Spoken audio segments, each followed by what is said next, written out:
this life. Welcome to Transformation Tuesday. I am Coach Mandy. If you have reached out and you just straight up ask, how can I manage my chronic pain? And so today I want to spend a few minutes with maybe my top 5 tips for exactly the best way to get results immediately. Make sure that you accept yourself as not broken but beautifully mended together. Just because you're different than you once were doesn't diminish your value today. Don't let your chronic pain diminish your sense of self-worth.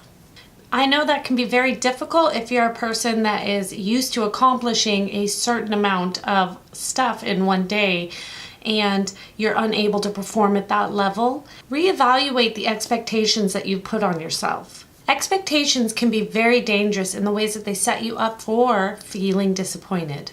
It is more beneficial to honestly evaluate your physical capabilities and accept them the way that they are. That gives you freedom to work around your limitations.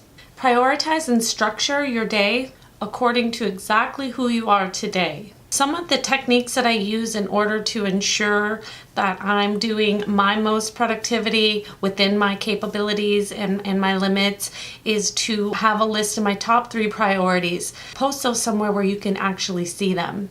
And then for each day, make sure that you make a short, manageable list of priorities, usually about 5 things, the 5 things that you need to get done today. And then most importantly, structure your day around your abilities. For example, I have my most physical, I'm the strongest and in the least amount of pain for the first half of the day. This is when I run errands, do chores, and do my more physical things. Then when I am laid up midday or in the afternoon, I save my paperwork, my computer work, anything that can be done from a laying position for that part of the day. This will make sure that you're not spinning your wheels out going against the grain. And all of this comes back to accepting who you are and what you can do.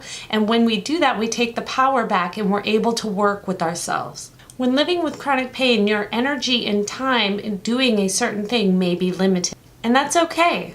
When you resist and hold on to this idea of who you used to be, you limit what you can actually do today.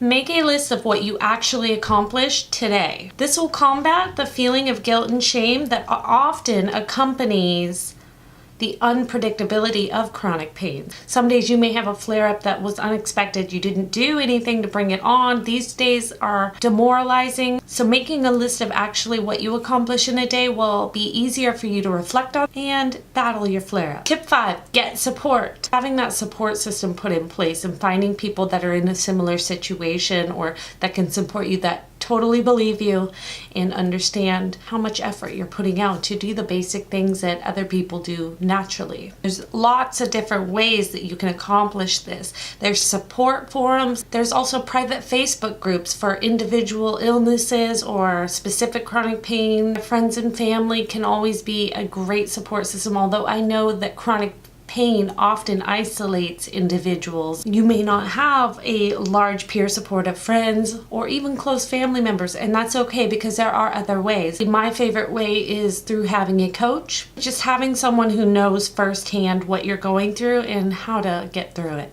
is going to be beneficial. I can't tell you how important it is to not feel alone. Feeling alone snowballs into a pit of fear for people, and fear would increase our pain symptoms. Be aware that fear, anxiety, and depression often accompany chronic pain. All of these symptoms can decrease your happy neurotransmitters on top of actual chronic pain diminishing them. There are several ways that you can increase your dopamine and serotonin. Pharmaceuticals, I lean a different direction with more holistic or homeopathic type things like herbs. My favorite, of course, exercise, having a pet that you love that you can actually pet, nourishing your body with great food. I want you to know that just because your endurance has changed doesn't mean that your value has decreased. I would argue that with your newfound wisdom and experience that you're actually more valuable than you once were. Do not let this experience with chronic pain or chronic illness make you bitter or fear-based. Use this wisdom and experience to help others. I'm reminded of a Proverbs called Kinsekuri. You are more beautiful for having been broken. But what they're saying is that what is broken is not worthless, and they mend it back together with gold and it becomes more valuable than it once was.